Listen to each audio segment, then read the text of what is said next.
What if I told you that Joel Tudeman's sudden removal from his position had nothing to do with the bishop at all? For weeks, the headlines screamed, social media erupted, and countless conversations erupted around water coolers and coffee shops. The story seemed simple at first. A respected young preacher was suddenly removed from a position many assumed he had earned through decades of dedication. Fingers were pointed, rumours spread like wildfire, and a digital courtroom formed overnight, with netizens passing judgment without the full picture. But the truth, as is often the case, is far more complicated. Behind the curtain, the reasons for Joel Tudeman's removal are layered, involving not just personalities, but the intricate dynamics of institutional leadership, strategy, and control. It's a story that goes far beyond the simplistic narrative many were eager to accept. A story that involves power struggles, vision conflicts, and decisions made quietly behind closed doors. And once you understand the real context, you begin to see why so many people wanted this story buried. Joel Tudeman's removal shook the church community profoundly. Thousands of followers were left stunned, confused, and even heartbroken. Almost overnight, whispers began circulating. Many assumed it was the bishop's decision, imagining an authoritarian figure stepping in to assert control. But in reality, the circumstances had been brewing for years, long before the public ever saw any signs of trouble. Joel Tudeman, the rising star. To understand why his removal caused such a stir, we must first understand who Joel Tudeman was, and why his presence mattered so much. Tudeman was not simply another voice on the pulpit. He was a bridge between generations, a voice that resonated deeply with younger audiences searching for authenticity, relevance, and connection. Unlike many traditional church leaders who adhered strictly to formal structures and conventional messaging, Tudeman embraced vulnerability. He spoke openly about his own struggles, explored the challenges of living faith in the modern world, and tackled subjects that many other preachers avoided. Tudeman's approach was magnetic. People felt he was real, a pastor who understood the pressures of everyday life and spoke to them honestly. His sermons were not just performances, they were conversations, invitations for reflection, and spaces for connection. Over time, his influence grew, spreading far beyond Sunday mornings. Clips of his sermons began circulating on social media, drawing new followers from across the country, many of whom might never have stepped foot inside a traditional sanctuary. His digital presence quickly became a cornerstone of his ministry, positioning him as one of the most influential younger leaders in his circle. It's the double-edged sword of influence. But influence, as history often shows, can be both a blessing and a curse. The more people admired Joel Tudeman, the more closely his every move was scrutinized. His rise brought excitement, admiration, and support, but it also stirred unease among some leaders who perceived his growing platform as a potential threat. In institutions where hierarchy and control are highly valued, the emergence of a new voice, especially one that resonates widely, can create tension. By the time Tudeman was firmly established, he wasn't just a supporting leader, he was becoming central. Some in leadership circles began to worry that his influence might shift attention away from collective leadership and the broader vision of the church. Behind the polished public persona, quiet conversations were taking place. Concerns about alignment, authority, and long-term strategy quietly simmered. Through hidden tensions and early warnings. Whenever a figure rises quickly in a structured organisation, especially one with deep traditions, there are always unseen dynamics at play. For Joel Tudeman, these dynamics were subtle at first. Small disagreements over leadership style, questions about messaging, and whispered concerns about his growing social media presence began to surface. Some felt his approach was too bold or unconventional. Others worried it might alienate long-standing members.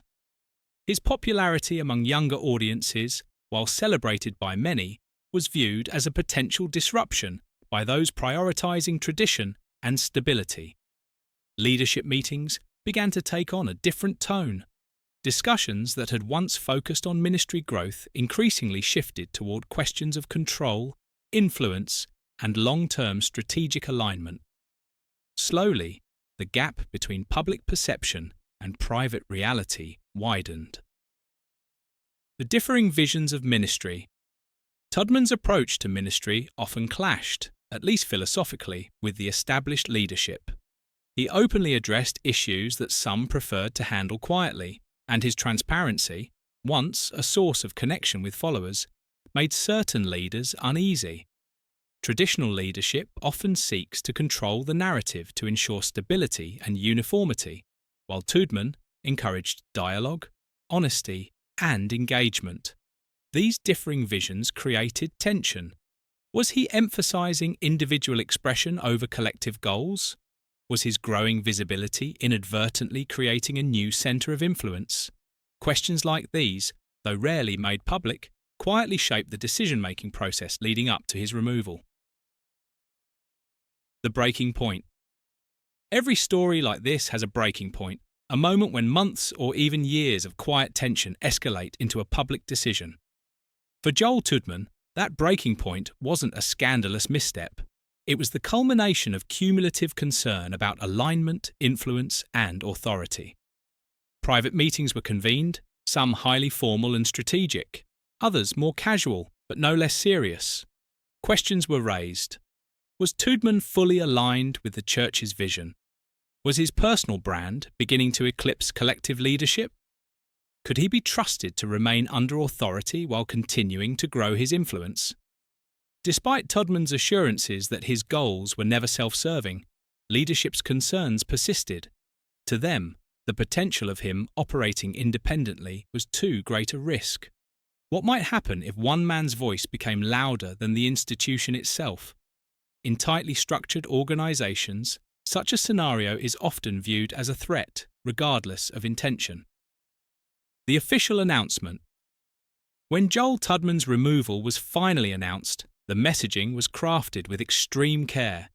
Church leadership deliberately used phrases like transition, new season, and a time for reflection to soften the blow and present the decision in a positive light. The language was intentionally neutral, designed to prevent panic and maintain faith in the institution. On the surface, it sounded calm, respectful, and even hopeful. Words that gave the impression of a natural change in leadership, rather than a sudden and disruptive removal. Yet, despite the careful framing, many followers immediately sensed a disconnect between the official statement and the reality they had witnessed. Confusion spread rapidly, and frustration mounted. People struggled to reconcile the polished messaging with the abruptness of Tudeman's departure. Social media erupted with questions, opinions, and speculation. A common assumption emerged that the bishop had acted unilaterally, making the decision without broader consultation. Headlines circulated, discussions ignited, and the public narrative became focused on a single figure, simplifying the story into a digestible but incomplete version of events. The truth, however, was far more complex. The bishop was not the sole decision-maker. The removal was the culmination of collective leadership pressure, internal board deliberations, and strategic planning that had been underway long before the public announcement. Joel Tudeman's growing influence, both in the church and online, had exceeded what the leadership structure could comfortably manage. The decision to remove him was not personal, it was preventative. Leadership acted to maintain balance, protect hierarchy, and ensure alignment with the broader mission of the church. In other words, it was a strategic move aimed at preserving institutional stability rather than an act of retribution against a single individual. This careful orchestration, while designed to protect the church, inadvertently left many followers feeling unsettled. The nuanced realities of leadership strategy were largely invisible to the public, leaving a gap between perception and truth that fueled confusion, speculation, and ongoing conversation. Beyond the headlines. For Joel Tudeman, the sudden removal was more than just a professional shake-up. It was a deeply personal blow. Years of dedication, countless hours spent preparing sermons, mentoring congregants, and building meaningful connections seemed to shift in an instant from accomplishment to controversy. Publicly, he handled the situation with remarkable composure. He spoke openly about faith, about gratitude for the opportunities he had been given, and about moving forward with purpose and conviction. His statements were measured, respectful, and full of humility, an approach that won him admiration from many observers who recognized the restraint and poise required to navigate such a moment under intense scrutiny. But behind the public image, the reality was far more complicated. Tudeman experienced a profound sense of loss and reflection, not only for the sudden change in his role, but for the relationships, responsibilities, and influence he had cultivated over time.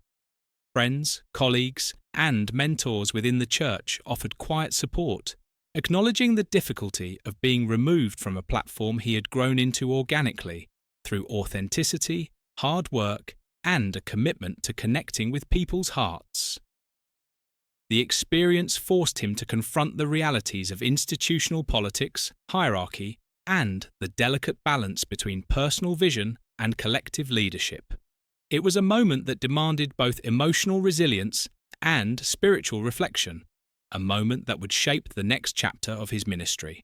Followers, many of whom had grown deeply connected to Tudeman through his sermons, online presence, and personal outreach, felt the impact acutely. Discussions erupted across social media, in small group chats, and even in living rooms, as people processed the news and debated the circumstances. Questions about church leadership, politics, and the challenges faced by rising voices in structured institutions dominated conversations. For some, it felt like the removal was a personal loss, a disconnection from a spiritual guide who had inspired them to think differently about faith, vulnerability, and connection. For others, it prompted critical reflection on the inner workings of religious organizations and the complex interplay between innovation and tradition. Ironically, the action that leadership had intended to limit Tudeman's influence had the opposite effect. Rather than silencing him, his removal amplified his visibility and impact. Supporters and observers alike began to follow his next moves more closely than ever before.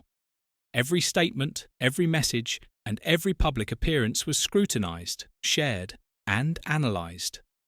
The attention he had once drawn through sermons and social media now expanded into a wider conversation about authority, influence, and the intersection of tradition and innovation in religious institutions. In a way, Tudeman's removal became a catalyst for dialogue that extended far beyond his personal circumstances. It highlighted the tensions inherent in institutions that value hierarchy and stability, while simultaneously seeking to embrace fresh voices and contemporary approaches. People began to examine not only the structure of leadership, but also the dynamics that allow or suppress rising leaders to thrive. The story became a lens through which broader questions could be asked. How are decisions made behind the scenes? Who truly holds influence in organizations built on faith and service? And how can authenticity coexist with institutional authority? Ultimately, the removal did not diminish Joel Tudeman's impact. It transformed the narrative, turning what could have been an ending into a beginning, an opportunity for reflection, conversation, and evolution. In the wake of the headlines, Tudeman emerged not as a sidelined figure, but as a focal point for a dialogue about leadership, transparency, and the evolving role of ministry in a modern world. His experience underscored a profound lesson. Influence cannot be confined by position alone. Even when systems attempt to limit it, authentic connection, integrity, and vision will inevitably find ways to flourish. Lessons from the Tudeman story. The story of Joel Tudeman is far more than a headline or a viral controversy. It reveals the complex realities of leadership, influence, and institutional control. It underscores the tension between innovation and tradition, transparency and hierarchy, individuality and collective mission. It shows that in any structured organization, rising stars are celebrated, but only to the point where their growth remains manageable. Beyond that, their potential becomes a perceived threat. For followers, it is a reminder that the truth is often more complex than it appears, and that leadership decisions, especially in faith-based organizations, can be motivated by strategy rather than scandal. For aspiring leaders, it highlights the delicate balance between authenticity and alignment, influence and accountability.